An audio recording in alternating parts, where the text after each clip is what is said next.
하십시다. 하나님은 당신을 사랑하십니다.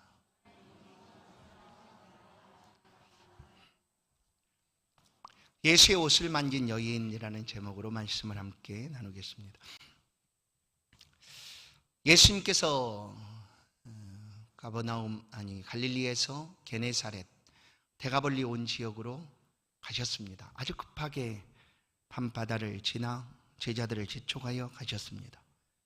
그곳에 갔더니 귀신에 사로잡힌 한 사람이 이리 뛰고 저리 뛰고 정신이 나간 채로 자유가 구속받은 채 그렇게 살아가고 있는 것을 보게 됩니다. 예수님은 가셔서 그 대가벌리에서 곧 거라사에서 귀신 들린 사람을 깨끗하게 치유해 주십니다.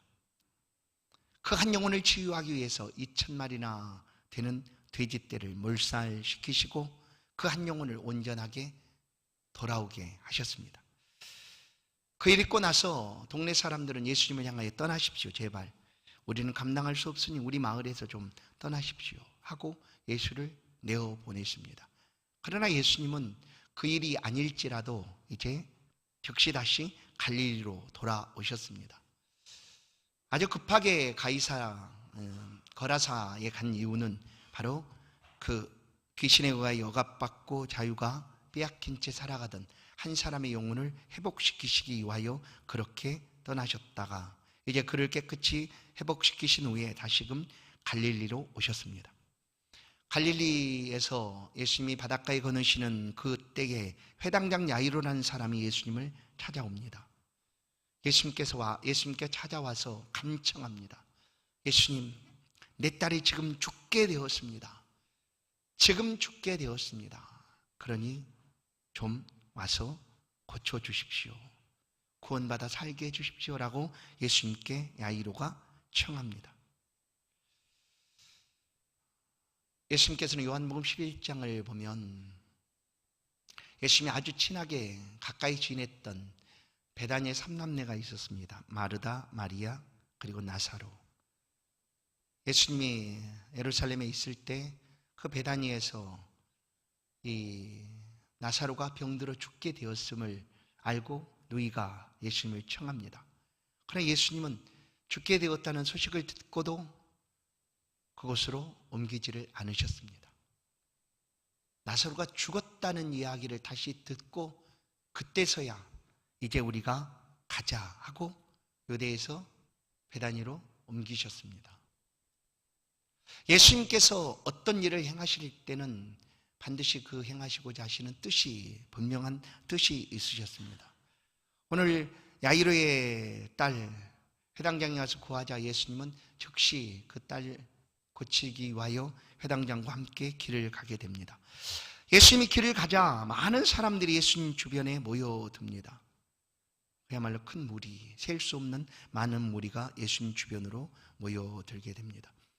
히브리서 11장은 모든 사람들의 삶에 11장 기록되고 있는 믿음의 사람이라고 고백하는 모든 사람들의 삶의 기록을 남길 때 가장 먼저 이렇게 표현합니다.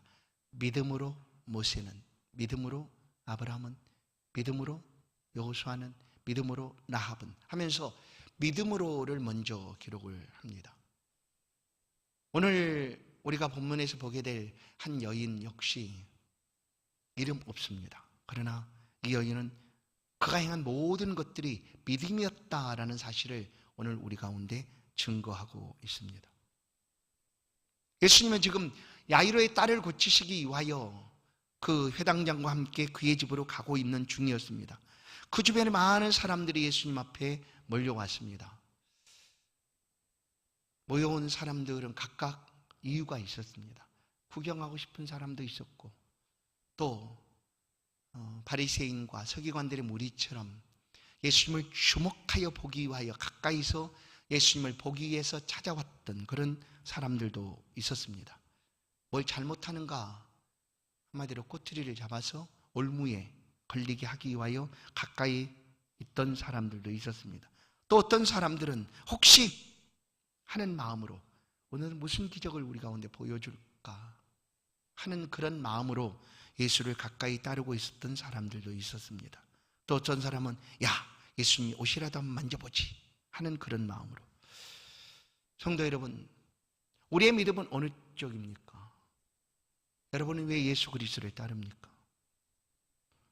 따르는 목적과 이유가 각각 다를지라도 우리 모두에게 분명하게 동일한 한 가지는 이것입니다. 예수 그리스도는 우리의 생명이시다. 예수를 믿어야지 우리가 영생을 얻는다라는 것이 분명하기 때문에 우리는 예수를 따르는 것입니다. 우리가 이렇게 예수를 따르는 동안에 우리 가운데 하나님은 축복하십니다. 복을 주시죠. 사실 예수 믿고 가장 큰 축복은 무엇일까? 오늘 오전에 평안이라고 말씀드렸는데 사실 예수 믿는 그 자체가 축복입니다. 예수를 믿었다는 것이 축복인 거예요. 다른 어떤 것과 비교할 수 없는 축복. 왜냐하면 영생을 얻죠. 하나님의 자녀가 되죠. 그리고 구원을 받는 것 아니에요. 거기에다 이제 우리가 이런 예수 믿는 삶을 살아가는 동안 하나님이 주신 은혜가 있다면, 예를 들면 그 은혜들은 하나님이 나의 삶에 경제적인 부유함도 주셨고 내 삶의 풍성함도 주셨고 하는 은혜들이 있잖아요. 그런 은혜들이 더해진다고 하면 주님이 이미 우리를 구원하여 불러주신 그 축복에 더해진 은혜죠. 그러니 우리는 감사할 수밖에 없는 거예요. 주신 은혜에 감사하는 삶을 우리는 살아갈 수밖에 없다는 거예요. 우리는 이 많은 군중들처럼 예수 그리스도를 단순히 한번 보자, 구경 한번 해보자 하고 예수를 따르는 사람이 아니라 우리의 생명을 주께 맡기고 예수를 따르는 사람들입니다. 그래서 그 따르는 길에 반드시 하나님이 축복하지 않을 수 없다는 거예요. 믿는 그대로가 우리 가운데 축복이다라는 거예요. 그 가는 길에 이제 오늘 본문이 들어와 있습니다. 한 여인이 그 많은 사람들 틈바구니에 예수 그리스도를 한번 보고 싶었습니다. 그러나 이 사람은 다른 사람처럼 한번 가서 좀 만져볼까? 무슨 놀라운 기적을 보여줄까? 아니었습니다. 예수 그리스도를 직접 대면하여 볼 수 있다면 너무나 좋겠는데 감히 자기에게 그런 기회가 올 것이라고 여기지를 못합니다. 그래서 그냥 만질 수만이라도 있다면 좋겠다 하고 지금 그 길에 함께 걷고 있습니다. 이 여인은 어떤 여인이었는가? 이 여인은 12년 동안이나 혈류증을 앓던 여인입니다. 혈류, 피가 흐르지 않는, 멈추지 않는 그런 병을 가지고 있는 여인이죠. 12년 동안 그 시간들이 얼마나 힘들었을까. 그래서 말한 대로 이 여인은 많은 의사를 찾아다녔습니다. 여러 의사들을 만나서 어떻게 하면 이 병이 나을 수 있을까 하고 진찰도 받고 또 치료도 받고 했으나 고침을 받지 못했어요. 오늘 본문을 보시면 오히려 많은 의사에게 괴로움을 받았다라고 얘기하는. 아니, 의사는 고치는 사람인데 왜 의사에게 괴로움을 받았을까? 여기서 제가 의사를 무시한다는 표현을 말하는 것이 아닙니다. 모든 의사는 분명하게 한 사람의 육적인 생명을 살리기 위하여 그의 모든 것들을 다 동원해서 최선을 다하여 우수를 발휘하는 사람이 바로 의사죠. 그러나 종종 그 의사들 가운데에도 그저 사람을 귀한 생명으로 보지 않고 돈벌이 수단으로 이용하려는 사람들도 있다라는 것을 우리는 알죠. 그런데 우리 시대만 아니라 우리 시대보다 2000년 전에도 이런 일들이 있었다라는 거예요. 이 여인이 그렇게 찾아가서 고쳐달라고 12년 동안이나 많은 의사들을 얼마나 많이 만났겠습니까? 그러나 그 의사들은 그를 고칠 수가 없었어요. 이 여인은 좀 부자였습니다. 왜냐하면 12년 동안 그렇게 의사들을 찾아다녔다고 하면 그의 형편이 얼마나 좋아야 했겠습니까? 그러나 너무나 오랜 시간 동안 이 병을 고치기 위하여 투자하다 보니 그에 있는 것도 없어졌습니다. 다 사라진 거예요, 이제. 그야말로 12년 동안 고통 속에 있는 모든 재산도 탕진하고 아무것도 남지 않은 채로 여전히 몸의 병은 그대로 있다.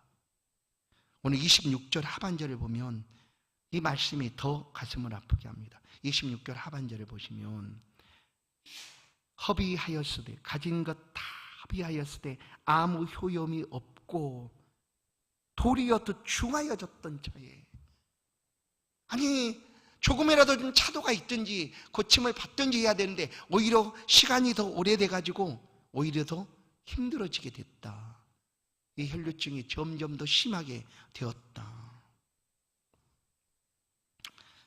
그 시대에 이 질병 역시 고치기 힘든 질병이 아니었을까. 우리가 이 말씀 그대로를 보면 이 여인의 상황이 얼마나 안타깝습니까? 이 여인이 할 수 있는 것이 무엇일까? 더 이상 찾아볼 의사도 없고 의사에게 지불할 돈도 없고 어찌해야 될까? 아무런 효연도 보지 못하고 여전히 몸의 질병은 계속될 뿐만 아니라 더 심하게 되어 있는 상황에, 그런데 그야말로 힐날 같은 희망이 한 가닥 그에게 들려집니다. 그게 뭐냐? 예수에 대한 소문이었어요. 왜냐하면 분명하게 오늘 말씀을 합니다. 27절에 보면 예수의 소문을 듣고예요. 이 여인이 그렇게 의사를 찾아다니다가 병이 중하여졌던 이 차에 예수에 대한 소문을 들은 거예요. 어떤 소문이었겠어요? 예수님께 초기에 공생의 사역을 시작할 초기에 이 가버나움 그리고 갈릴리 그런 지역을 다니면서 이 병든 사람들을 고쳐주셨지 않습니까?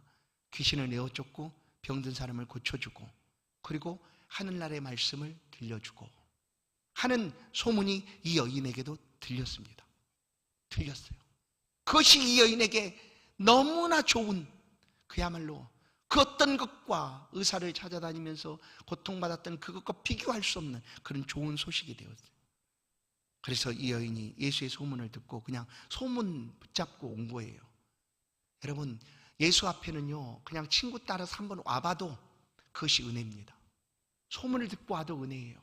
왜냐하면 생명이신 예수 그리스도께서 그를 만나 주실 것이고 그에게 은혜를 베풀어 주실 것이기 때문입니다. 그렇게 우리가 생명의 구원을 얻는 것이죠. 이 여인이 예수의 소문을 듣고 왔습니다.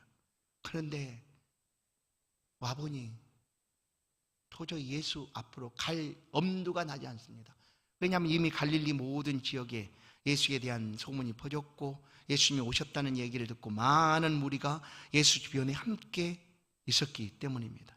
모든 사람들이 너무나 많이 예수님 주변에 메어싸고 있어서 가까이 갈 자신이 없습니다. 혹시 예수님께서 어떤 경호원들을 따로 두셨을까?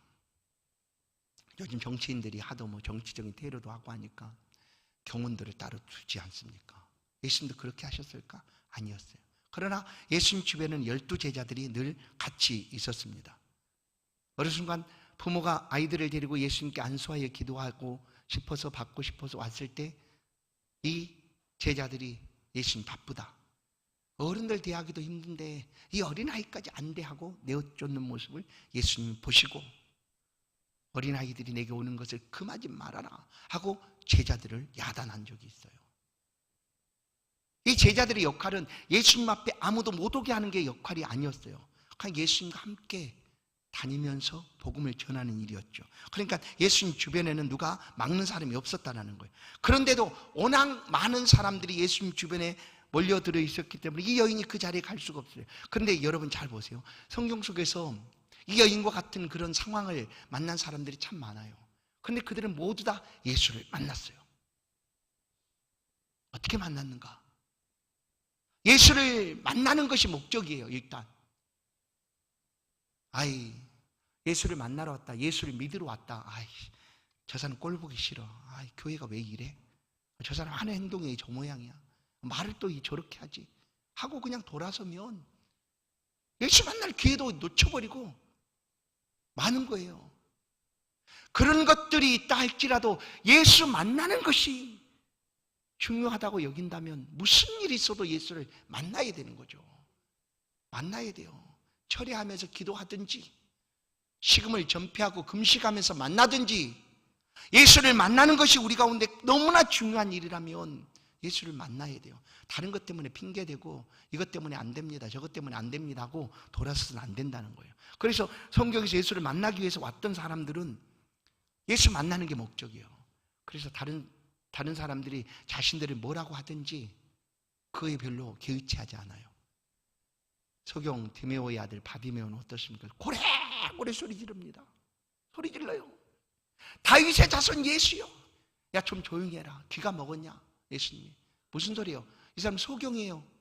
어떻게 예수를 만날 수가 있어요? 그러니까 그가 할 수 있는 방법은 뭐냐면 소리 지르는 것밖에 없었어요. 큰 소리로. 지나가신다는 소식을 감으로 듣고 눈이 보이지 않으니 어디쯤 계실까 알지 못하는 그때 이 바디메오는 소리 지릅니다. 소리 질러요. 나사렛 예수여, 나를 좀 불쌍히 보아주십시오. 다윗의 자손 예수여, 나를 좀 불쌍히 보십시오. 그러자 예수님이 가던 길을 멈춥니다. 여러분, 이런 열정이 사실 있어야 돼요. 예수를 만나기 위한 이런 열정들이 우리 가운데 정말 필요합니다. 적당히 그냥 교회 나가봤더니 별로 아무것도 아닌 것 같아. 그냥 뭐 별로 다른 거 없어.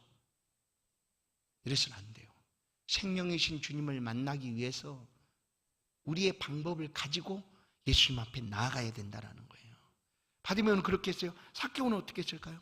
삭개오도 나와보니까, 여리고의 삭개오도 나와보니까 이미 사람들이 가득 차 있어요. 그래 예수님 앞에 갈 방법도 없죠. 그래서 삭개오는 예수님을 보기라도 하자 하고 뽕나무 위로 올라갔다라는 거예요. 중풍경자, 가버나움의 중풍경자는 어떻습니까? 그 친구들과 예수님을 만나게 하기 위하여 친구들이 침상채로 가지고 왔는데 사람들이 너무나 많아 발 디딜 틈조차 없어서 그럼 포기하죠. 돌아가야죠. 그렇게 하지 않습니다. 멈출 수가 없어요. 왜냐하면 예수님 만나야 되는 일이니까. 그래서 지붕을 뜯지 않습니다. 지붕을. 여러분, 우리는 지붕을 뜯는다라고 표현을 하지만 그 지붕을 뜯어낼 때 그 모든 어려움들을 어떻게 감당이 됐겠어요, 그 사람들이. 근데 그거 상관치 않아요. 예수님 만나야 되는 일이니까. 그렇게 예수님 만났어요. 오늘 그러면 이 여인은 어떻게 예수님 만나는가? 표현되어 있지는 않아요. 어떻게 예수님 가까이 갔는지는 알 수는 없어요. 그러나 이 여인은 고래고래 소리 지르지도 않고 어떻게, 그래서 이렇게 이 표현이 딱 맞아요. 이 여인이 이 표현이 너무나 잘 맞아요. 실제로 보세요. 무리 가운데 끼어 무리 가운데 끼어 뒤로 와서 무리 가운데 끼어 있었어요.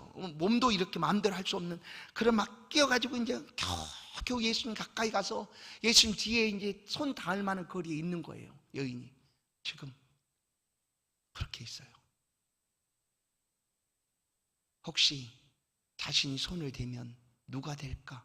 그런 마음을 가지고 예수님께 가까이 왔어요. 그러나 마음에서는 예수님을 옷자락이라도 만진다면 내게 기회가 있지 않을까 하는 마음, 그것이 믿음이었어요.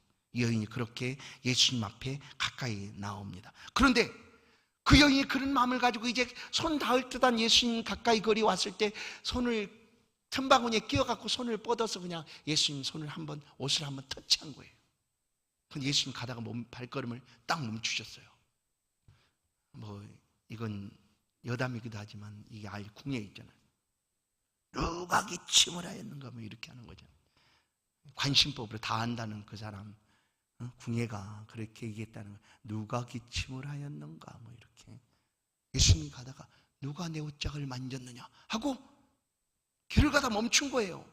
그러니 너무나 황당하잖아요. 누가? 예수님 제자들이. 그래 제자들이 어이가 없다고 생각을 했을 거예요. 왜냐하면 지금 옷을 한두 사람이 만졌는지 알 수 없어요. 그냥 예수님과 붙어갖고 지금 낑겨갖고 가고 있는 상황인데, 아니 만진 사람이 한두 명이어야지 말할 수 있지. 근데 예수님이 가다가 딱 서가지고 누가 내 옷 만졌냐 묻는 거예요. 그러니 제자들이 이렇게 말해요. 오늘 본문의 말씀 속에서 이 31절을 보세요. 제자들이 여짜오되 무리가 여호사 미는 것을 보시며 누가 내게 손을 대었느냐고 물으시니까, 아니 예수님 이렇게 많이 막 밀고 막 하고 있는데 누가 손을 대었다고 묻고 계십니까? 한두 사람이어야죠. 이런 거죠. 근데 예수님은 정확히 아셨어요. 그 많은 사람의 손을 댔어도 그들이 대는 손은 의미가 없는 손이었어요. 그러나 딱 한 사람, 그냥 손을 혹시나 누가 되지 않을까 하고 살짝이 흔적도 남기지 않고 됐던 그 잠깐의 터치가 예수님이 멈추게 한 원인이었어요. 왜냐하면 예수님에게서 능력이 나가는 것을 예수님께서 아셨기 때문이에요. 그 잠깐 누군가가 되는 그 순간, 그리고 이 여인이 얼마나, 왜냐하면 이 여인은 만약에 내가 예수님을 막 해서 만나서 돼야 되겠다 했다면 막 하고 막 가서 막 우악스럽게 해갖고 막 예수님을 다 쓸 거예요. 근데 그런 여인이 아니었다니까요. 그냥 너무나 조용히 살짝이 혹시 내가 될 수 있다면, 혹시 내가 된다는 것이 누가 되지 않을까 하는 마음을 가진 사람이었어요. 그렇게 예수님을 댔는데 예수님이 아셨어요. 누가 내 옷에 내 몸에 손을 대었느냐. 예수님은 아무도 몰라도 예수님은 아셨어요. 그래서 여인이 손을 댄 거잖아요. 그런데 이 여인의 모습을 한번 보시면 28절을 보세요. 이는 내가 그의 옷에만 손을 대어도 구원을 받으리라 생각함이로라. 이게 믿음입니다. 히브리서 11장 모든 믿음의 사람들이 믿음으로 행하였던 그 모든 것들. 성도 여러분, 우리가 믿음으로 살아가고 있는 모든 것들은 믿음으로 기록되는 일들입니다. 믿음으로 행하는 기도 한 줄, 믿음으로 행하는 냉수 한 그릇, 믿음으로 행하는 섬김, 이 모든 것들은 다 기억되는 거죠. 왜냐하면 믿음으로 하는 일들이니까. 우리가 주 안에서 우리가 기도하고 찬양하고 하나님을 섬겨가는 이 삶이 믿음으로 드려지는 모든 것들이다라는 거예요. 여러분, 우리는 그냥 생각나서 한번 내 교회 한번 와본 것 아니에요. 이게 믿음이 있기에 우리의 발걸음이 이곳에 오는 거예요. 아니, 그 믿음을 보시고 주께서 우리의 발걸음을 이 교회에 멈추게 하시는 거죠. 그리고 예배 자리에 서게 하신다. 그 믿음입니다. 그게 의심하지 마세요. 아, 나는 믿음이 없구나. 아니에요. 믿음이 있는 거예요. 그 믿음으로 이 여인이 옷자락을 손만 만지기만 해도 나는 구원을 얻을 것이라 생각하였던 것 그대로 그렇게 살짝 만졌던 그 능력이 예수님께서 나가서 그 순간 여인이 압니다. 옷을 대는 순간 이제 예수님도 아시고 여인도 알았어요. 옷을 살짝이 팍 잡은 것도 아니에요. 그냥 틈바구니에 끼워서 손을 뻗어서 살짝 이렇게 단 거예요. 그건 여인이 알아요. 그의 몸이 깨끗해졌다라는 것을 여인이 알게 됐어요.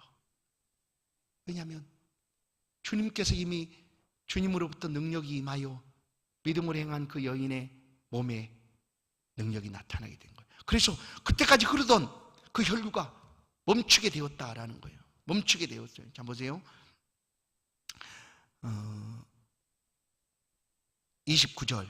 이에 그 혈류 근원이 곧 마름에 병이 나은 줄을 몸에 깨달으니라. 여인이 알았어요. 그리고 이제 그러고 있는 차에 예수님 가다가 딱 멈춘 거예요. 누가 내 옷에 손을 대었느냐? 누가? 그러면 그 중에 얘기할 거 아니에요. 저도 됐는데, 지금도 되고 있네요, 이거. 저도 부딪히고 있는데, 그런 거 말고. 예수님은 아셨어요. 그러면 누가 내 몸에 손을 대었느냐 하는 딱 한 사람이죠. 여인이에요, 여인. 만약에 이 여인처럼 그때도 믿음으로 예수님의 옷에 손을 댄 사람이 있다면 여인 말고도 또 누군가가 있었겠죠. 그건 여인뿐이었어요. 믿음으로 옷자락만 만져도 나는 나을 것이다 라고 여겼던 여인이에요. 그렇게 몸이 깨달은 줄 알고 예수님께서 말씀하고 있을 그때에 여인은 어찌해야 할까? 여러분 여기서 이제 잘 보세요. 여인이 그냥 모른 척하고 지나갈 수 있을까 없을까요? 여인의 오늘 보면 성정상 뭐 드러내기도 좀 원하지 않는 여인 같고 그냥 살짝이 이러니까 괜히 나설 수도 없겠다 해서 그냥 지나간다고 한번 생각해 보십시오. 그러면 이 여인이 다시금 그 질병이 고침받은 질병이 다시 사라지고 병이 계속 될까요? 혹시 그렇게 생각이 되나요? 여인이 안 나타나는 거예요. 누가 내 옷에 손을 대었느냐 할 때 여인이 모른 척하고 그냥 지나가 버렸어요. 그래서 성경 그대로 끝났다고 생각해 보세요. 그러면 이 여인의 질병이 다시금 원상태로 돌아갔을까요? 그때는 깨끗하게 나았지만 예수님이 누가 내 몸에 손을 대었느냐 할 때 모른 척하고 그냥 지나갔다고 하면 어떻게 됐을 것 같아요? 생각 안 해봤죠? 안 해봐도 괜찮아요. 저는 병이 다시금 도졌다 아니라 그냥 고침받은 그대로 고침받았을 거다라고 여깁니다. 왜냐하면 예수님으로부터 능력이 나갔으니까. 그리고 그 여인도 몸이 깨끗해졌으니까. 그런데 그런 여인이 왜 그렇게 가지 않고 그 자리에 서서 주저주저 하다가 저요, 제가 만졌어요, 이렇게 했을까? 여러분 잘 보세요. 우리 일생에 이런 기회가 많이 찾아오지 않습니다. 어떤 기회? 하나님께 영광을 드릴 수 있는 기회입니다. 하나님의 이름을 높이고 내게 임한 하나님의 은혜를 선포할 수 있는, 내 입술로 내 삶을 통하여 높여드릴 수 있는 기회가 우리 일생에 그렇게 많이 있을 것 같아요? 그렇게 많이 없을 것 같아요. 그렇게 많지는 않을 것 같아요. 그럼 만약 이 여인 지나갔다면 그 기회가 사라진 거예요. 그에게 임한 하나님의 은혜와 하나님의 능력과 하나님의 역사하심을 그 입술로 높이고 증언하고 자랑할 수 있는, 영광 돌릴 수 있는 기회가 사라지는 거죠. 그러나 문제될 건 없어요. 뭐 괜찮지, 나는 고침 받았으니까. 그런데 여인은 그 기회를 사용합니다. 그래서 그 자리에 서서 제가 만졌습니다 하고 얘기를 하는 거예요. 제가 만졌습니다 하는 거죠. 예수님 앞에 엎드려 33절, 여자가 자기의 이루어진 일을 알고 두려워하여 떨며 와서 그 앞에 엎드려 모든 사실을 여쭈니 예수께서 따라 내 믿음이 너를 구원하였으니. 지금 여인이 한 모든 것들은 믿음이었다라는 얘기를 예수님이 증언해 주는 거예요. 확증해 주지 않습니까? 여인이 예수님 옷만 만져도, 이제 소문을 듣고 예수님을 만나기를 원하고 옷만 만져도 나는 고침을 받을 것이다 하는 것이 믿음이었다라는 거예요. 그리고 예수님이 그 여인의 그 믿음을 확증해 주는 거예요, 이제. 그래서 사실은 우리가 혼자 예수를 믿어도 괜찮아요. 뭐 세례를 받으냐 안 받으냐, 안 받는다고 할지라도 예수를 믿잖아요. 그럼 구원 받는 거게 맞아요. 근데 굳이 내가 뭐 세례를 꼭 받아야 될까 하는 것과 비교가 돼요. 왜냐하면 잘 보세요. 우리가 하나님 앞에 나 혼자 믿지만 그 믿음을 온 성도들 앞에서 선언합니다. 나도 여러분들처럼 예수를 믿습니다 하고 공적으로 선언하는 거예요. 세례를 받으면서. 그러면 그 자체로 하나님의 영광을 받으실 뿐만 아니라 또한 세례를 받는 그 자신도 그의 삶이 온전히 하나님의 영광을 위하여 살아가게 되는 거죠. 보세요. 여인이 그냥 살짝이 갔다고 하면 이제 나중에 시간이 지나서 그런 일이 있었지라고 끝날지 몰라요. 그런데 지금 예수 그리스도께서 그를 향하여 직접 말씀하잖아요. 평안히 가라. 내 병에서 놓여 건강할지어다 하고 선언해 주는 거예요. 내 믿음대로 내 병이 고침을 받았다라고 선언해 주는 거죠. 바라기는 성도 여러분, 오늘 우리의 삶에 이런 하나님을 높일 수 있는 기회가 다가올 때 주저하지 마시고 그 기회를 아름답게 사용할 수 있기를 소원합니다. 그게 오늘날 그걸 뭐라고 그러니? 간증이에요. 간증. 사실은 간증이잖아요. 하나님이 내게 이렇게 하셨습니다 라고 간증. 그런데 종종 나 간증하기 싫어요. 그거 내 자랑하는 거잖아요 라고 생각하고 간증을 그냥 멈춰버리려고 하는 사람이 있어요. 그러면 그 자신에게는 하나님이 주신 은혜가 있지만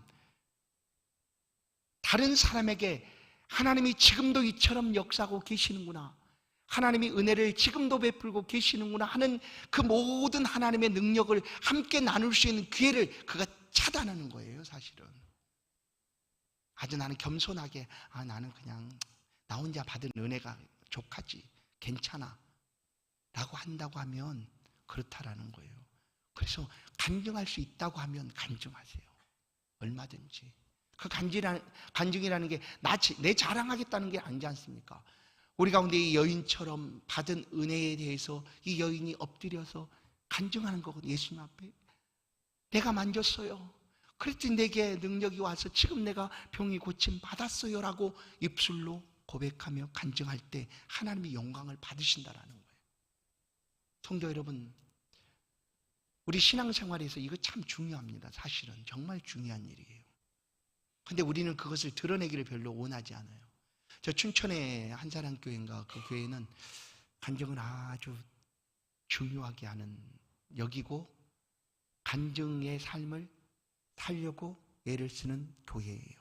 그래서 매 시간마다 간증하는 사람들이 함께 늘 간증을 해요.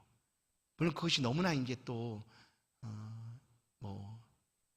너무나 이렇게 막 자기를 드러내는 것으로 나가면 안 되겠지만, 오늘 이 여인처럼 누가 내 옷을 만졌느냐 할 때에 있는 그대로를 하나님 앞에 올려드리면 그것이 영광이 되고 듣는 모든 사람들이 은혜가 된다라는 거예요. 그래서 사랑하는 성도 여러분, 여러분 가운데 간증거리가 있다고 하면 하십시오.